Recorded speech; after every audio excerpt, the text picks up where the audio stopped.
Welcome, travelers. I'm your host Maverick. And this is my co-host Evil Deeds, and we have special guest Rio. Yo, Hello. what's up? Happy New Okay. Year. Welcome to 2025. Yeah. We haven't made a Good video. next We haven't. last- We haven't made a video all year. Man, it's just good to talk to y'all again. I haven't talked to y'all since last year. Yeah, exactly. Same. All right, the next New Year joke, we're recording this podcast. I swear, we're not doing this. Yeah.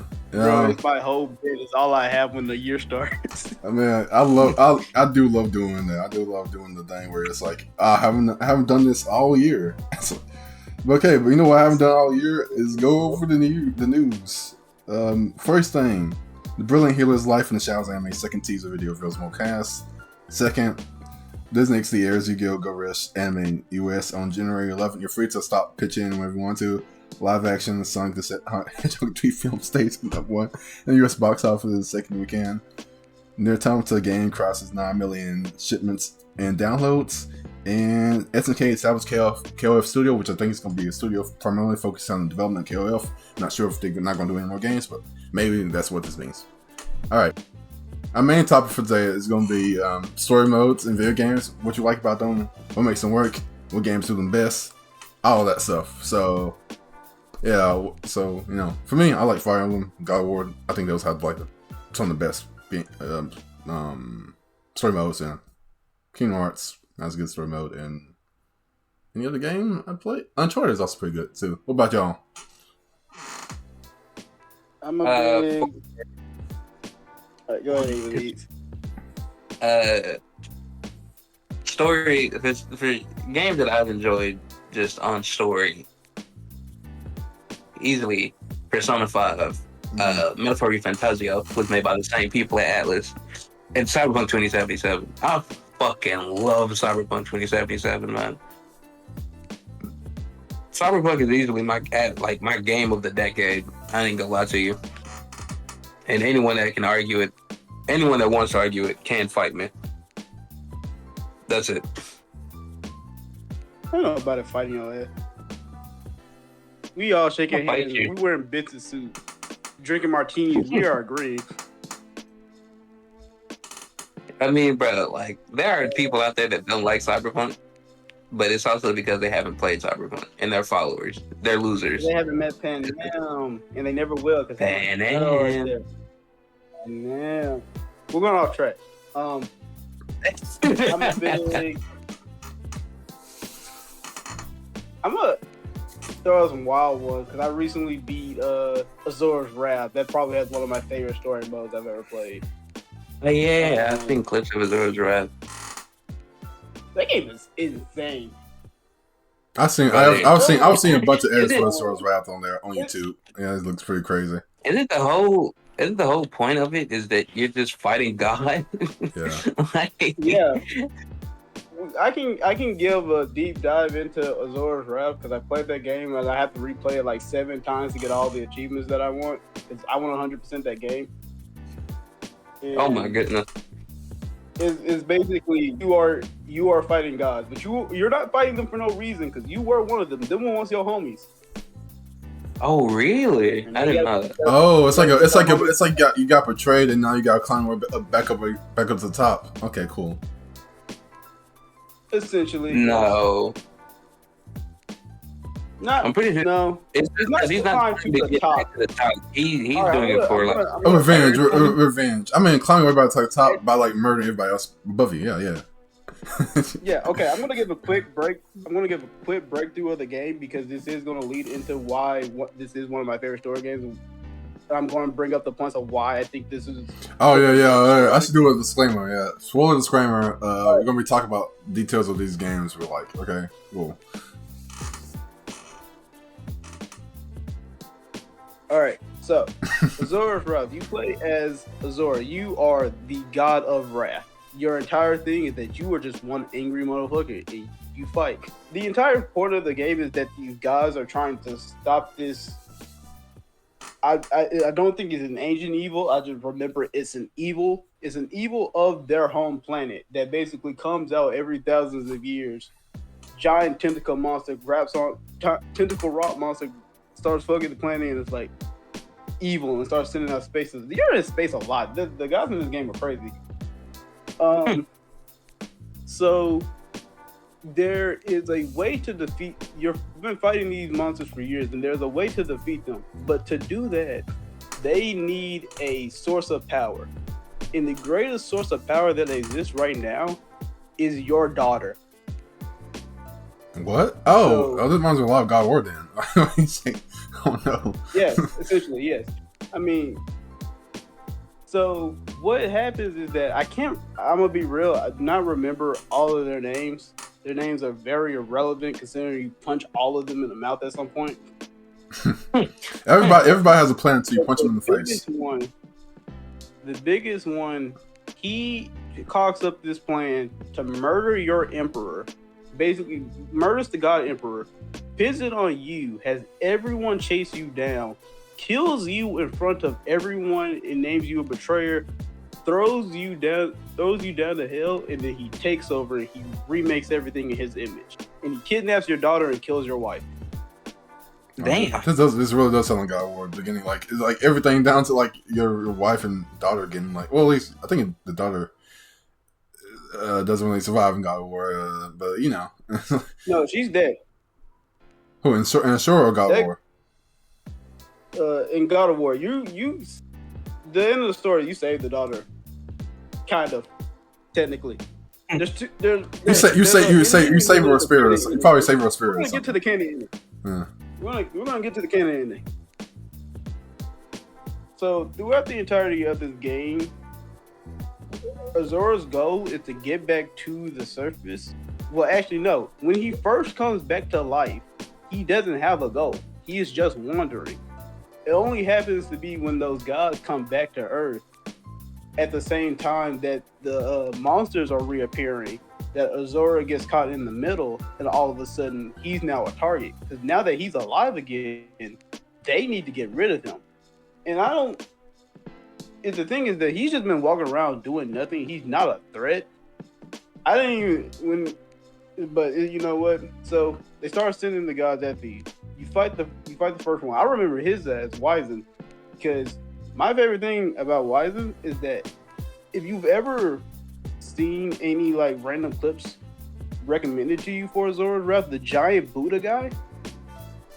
Oh yeah. He is the first boss in the game. Damn. I have always thought that was something that happens later in the story. No, he is the very first boss. Oh, is it one of those things where like you're meant to lose, and then you got like No, you win. You win that fight. Oh, never mind. Sure, is something different, I guess. You win that fight. It's just so over the course of the thousands of years that Azora's been dead, the other gods have been harnessing your daughter's spirit energy, and they have gained these new transformations. They've reached new heights of god power. Wait. What's so special? This daughter is so special. I was not expecting all of that. Yeah, she is very special. Yeah, she basically grants the gods a new energy that makes them stronger than they were before. They are already strong gods, but they absorb her energy, and they are something much more. Oh. So everybody has this power except for Azora. He doesn't get this until way later when he actually gets to see his daughter again. And the way that everybody's abilities kind of work, they're all of the gods that exist, they're based off of the seven sins. Greed, wrath, all of that. Wizen, I think Wizen is greed. I don't remember, because Azora's is wrath. Oh yeah. Oh, that does make sense. And Wizen is the one that explains all of this, but Azora is one of my favorite things about Azora is that he goes against the very conventional character thing. He's the reason why like a lot of people probably like old Kratos, not old. Are you talking about like the previous Kratos, not old Kratos? Like young Kratos. Young Kratos. He's very thick-headed and full of rage. He has a goal, and that goal is revenge. Yeah. And a lot of people like that. I like their characters. I think there's a certain way that you need to do it, and I think they did it very good with Azora because it ties into the fact that his character, his entire being as a god, is tied into the fact that all he knows is his anger. Mm-hmm. And then there's another big thing that I'm going to get to, but that's way later that we find out. So I'm going to keep going. So you beat Wizen, and you end up meeting Yasha. Yasha is your brother-in-law. You were married to his sister, who is dead. Your daughter that is kidnapped is his niece. And he is aware of this. He knows about how all of this happened. But he is very devoted to the cause. So he kicks your ass. You die again. Yeah. You come back a bunch of years later. You reawake in this rock on some Sun Wukong shit. Because this girl is praying to you. Oh, so you use like a statue. Wait, how I just want to know. Okay, what link to the story we're in? How far are we into the story now? We are a quarter into the story. According to the story, maybe we can give like the maybe like conclusion, a like short summary. This part about this girl kind of goes by fast. This is one of the most important parts, but it phases by really fast because she is both. We are technically the 25% and 50% are all one thing, and then there's a 75%. So I can get through this part really fast. Okay, so speed this up. This girl wakes you up. She has a baby. She reminds Zora of his daughter. So he has this connection to her. The people on this world keep worshiping the gods, which Zora finds weird. But the gods are coming down here and killing them because their energy fills up their machine that they're going to use to nuke the planet to try to get rid of the big bag of evil that's inside of it. Zoro thinks that is crazy, so he starts back on his rampage because now he's not fighting just to get his revenge, but to protect the planet. I like that character conflict, or like character growth. I'm not sure what you call it.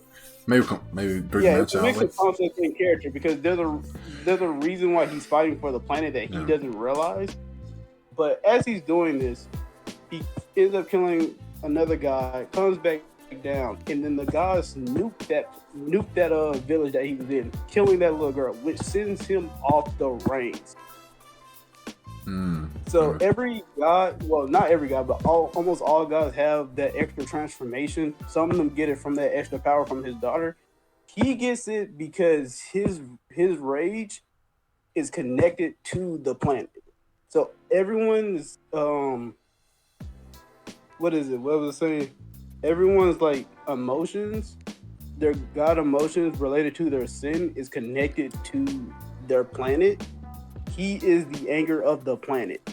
Oh yeah, that makes sense. So because the anger is always under siege, he is always angry, and this sends him into.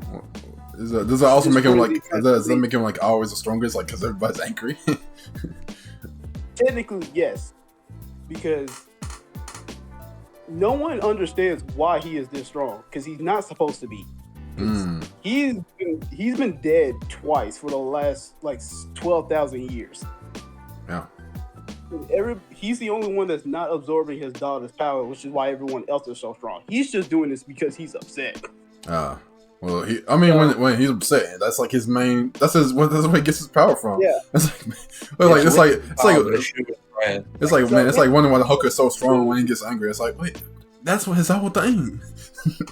Yeah. Literally his whole character.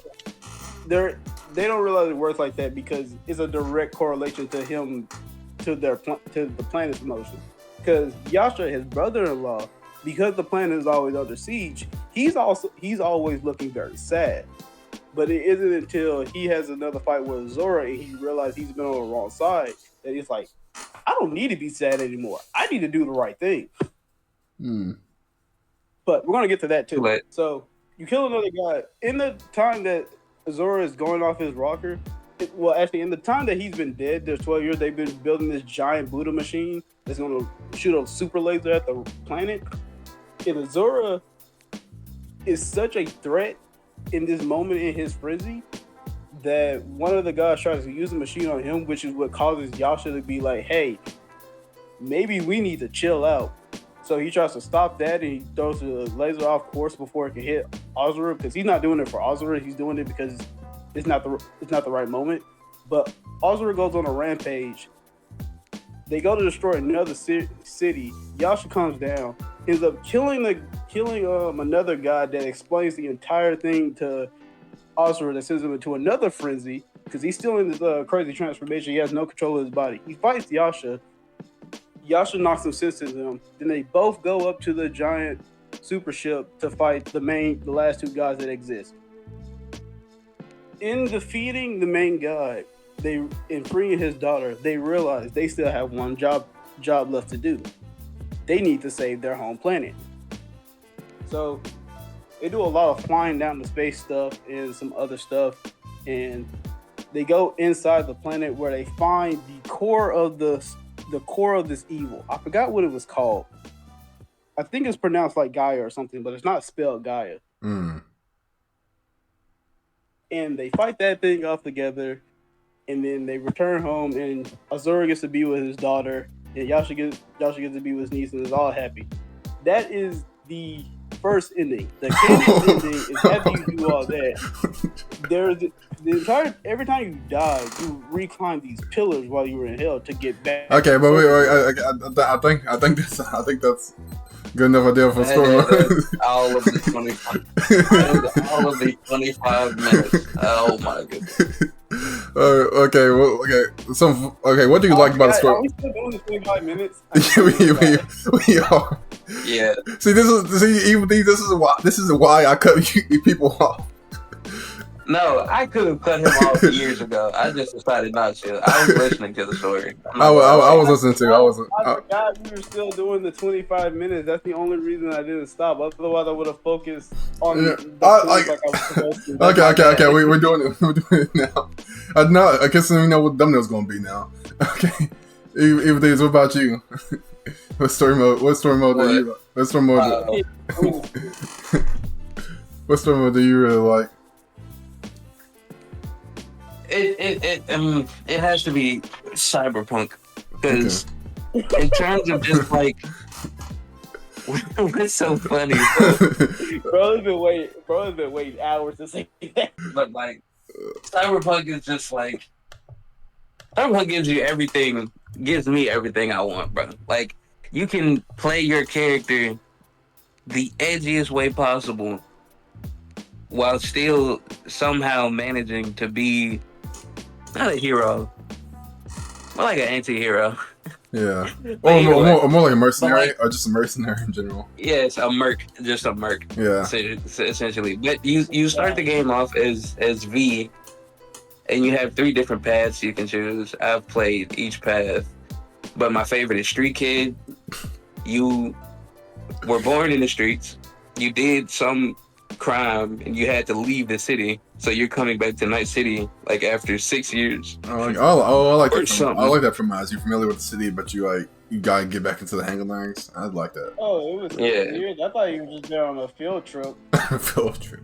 Was he? I thought something happened. It could just be that. No, he tried to get out. He tried to get out of this. He tried to get out of crime. Yeah. To be fair, Street Kid did actually get out, and then something happened. And he had to come back to Night City. I can't remember why, but we came back to Night City, and we bro, Night City is so fucking hectic. We started chilling for all of like 5 minutes, and then we had to get busy again. And I think we were asked to steal a car, and that's how we Jackie. And somehow stealing that car ended up to us meeting Jackie Wells, the main man. Shout out to my nigga Jackie Wells. Love you, Jackie Wells. So yeah, we meet Jackie Wells. We go on a 6-month montage of us just being mercs and chilling. And from there, the story really starts. You know, we do our first job. It goes kind of smoothly. Sandra Dorset, we find her. After that, we start set up like a heist on some GTA stuff. Like we do everything. We get everything ready. We start the heist. It goes smoothly for all of 15 seconds, and everything just kicks the bucket. We have a person called T-Bug, that's our net runner, who she's our eyes and ears. she can hack security cameras and all that. He gets killed because Arasaka is way too rich. I feel like that's literally what the story boils down to. Like we're just like Arasaka is just insanely rich. That's literally what Yeah, the what it whole comes down game is to. the whole game is All fighting the right, corporation. all right, okay. Well, so I want to make sure. All right, I want to make sure. before Maverick says anything, I'm gonna do a thing real quick. One of the reasons I like Cyberpunk is because you play your character and you can be whatever you want. Cyberpunk has probably one of the most immersive worlds Same like I played exist in any game, especially for a sci-fi game. And I'm saying this after I also played Shadowrun, which is also a sci-fi game, and I love that story as well. But that's for another video, which we talked about earlier. I don't know which episode is on. You have to ask one of them. I know which episode it is exactly. You are your V. You don't have Keanu Reeves in your head, and he isn't punching you, but you are V. Those are your choices that you get to make, and that is the story that you get to live. And you make your life you see it. So it is. I think Cyberpunk is one of those games where it's good because you are your story. I would recommend anyone to play Cyberpunk 2077, and I would also recommend you to buy the fucking new Cyberpunk that's coming out because it's going to be multiplayer. We're actually getting a multiplayer Cyberpunk game. Oh, that sounds awesome. And this shit is about to be beautiful. It better be beautiful. I don't know if I'm pretty sure it's still going to be in Night City, but if what I heard from like way earlier, if what I heard from 2 years ago is correct, it's going to be us actually starting up our own crew. Okay. And we're going to be able to go to Night City and all that. Okay, I want to make sure I represent Fire Emblem here. I mean, I know I talk about it a lot.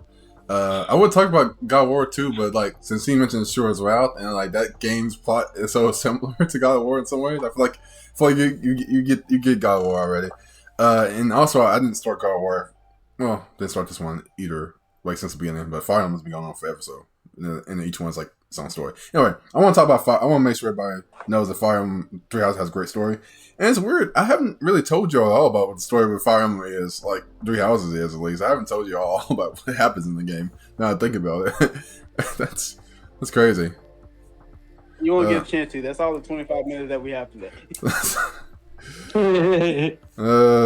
Okay. I'll just say this quick aside. Fire Emblem Three Houses is basically you are this lone mercenary who's been trained by his father his whole life. Or he or she has been trained by their father their whole life. And you basically run across these 3 students from the school that trains like military officers and different like leaders of the 3 countries. It's like an alliance, a kingdom, and an empire. The 3 houses. These are the 3 houses. Kind of. The 3 houses are actually like 3 kind of class organizations in the school. Like that in different students are grouped into these houses. So you have like, oh man, like Harry Potter, the Harry Potter organization. Yeah, you have. Yeah, I think you have the Golden Deer. I like the Harry Potter organization. The Black Eagles and the Blue Lions. I might be getting these totally wrong. The Black Eagle, the Blue Lions, the Detroit Lions. They're literally the Detroit Lions. Anyway. You do such a good. You run into some of your students from this military school. You help them out, and they're so impressed by skills. They hire you to be a teacher for them, and you get to pick which house you want to be in. And then the rest of the game is you learning more about these students, learning more about the school that you're working at now, and trying to uncover your own past because you don't know much about your mother or like I don't know or like why. You found out your father was like working for this school before, but mysteriously he just disappeared, and you also need to solve that mystery as well. But the best part of this game, I think, maybe most Fire Emblem games, is you get to know the characters because there's just so many characters, and they all have like really cool, interesting person. Maybe not all of them, but they have like a decent amount of backstory for a lot of them, and it's cool to get to know them and get to interact with them. That's why that's what I looked like about the game, and also, yeah, that's the story mode. That's pretty much story mode. I could talk about the gameplay, but this is about story mode. The story mode is really great. I mean, you get 3 routes. It's a lot of fun. So yeah, that's what I want to say. What y'all? Anything else y'all have to? Y'all want to end on? I might actually play Fire Emblem. I might play Fire Emblem. Oh yeah, Really I'm not sure whether you would start. I couldn't. Another thing that I want to say is that Evil D mentioned Cyberpunk in.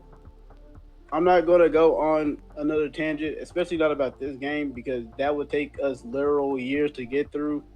But another great game that is also made by CD Projekt Red, the one and only, the Witcher series. One of my favorite, probably greatest series I think man has ever gifted another man. Okay. If we're mentioning The Witcher, I feel like it's obligatory that we do mention that The Witcher 4 is about to be released. That's maybe next year. Oh my god!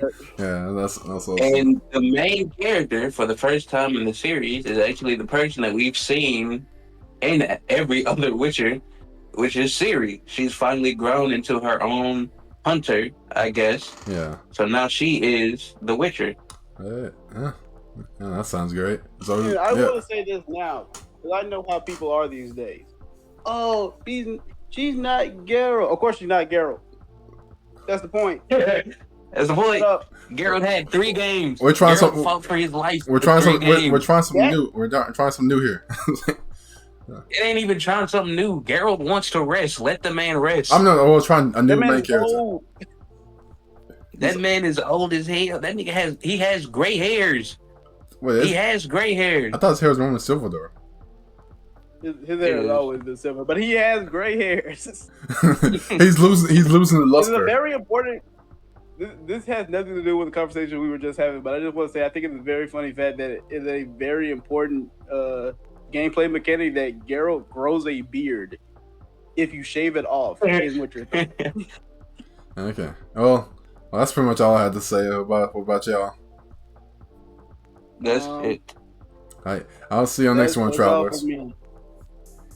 Adios. Bye.